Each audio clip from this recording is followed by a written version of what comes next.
ხდება ისე, რომ მოსწავლეებზე დავალების დანიშნვის შემთხვევაში არხში გაგზავნითაც არ არის ეს დავალება ყველა მოსწავლისათვის ხელმისაწვდომი.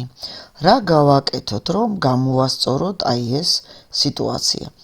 დავუშვათ ეხლა ჩვენ შევიდეთ ჩვენი მოსწავლეების გვერდზე. ეს ავწევ მას, აი ასე. აგერ არის დავალებები.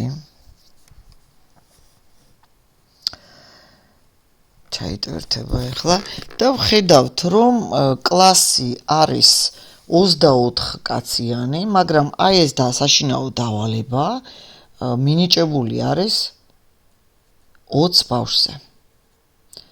ეხლა რა გავაკეთოთ და როგორ გამოვასწოროთ? ამისათვის შევიდეთ აი აგერ რედაქტირებაში, დავალების რედაქტირება და უყურეთ ჩამოვწიოთ აგერ სალასკითქვევით და წერია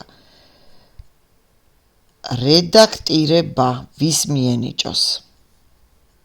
და აი ეგერ არის ფიშკა. მიაკუთვნეთ ყველა სტუდენტს, რომელიც ამ კლასს 15 ოქტომბრის შემდეგ დაემატა.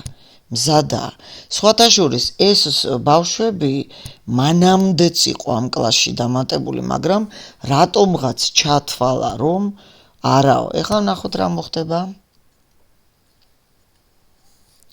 აი 24 გადაკეთდა უკვე 24 ბავშვზე იქნა მინიჭებული ეს დავალება. მანამდე იყო 20.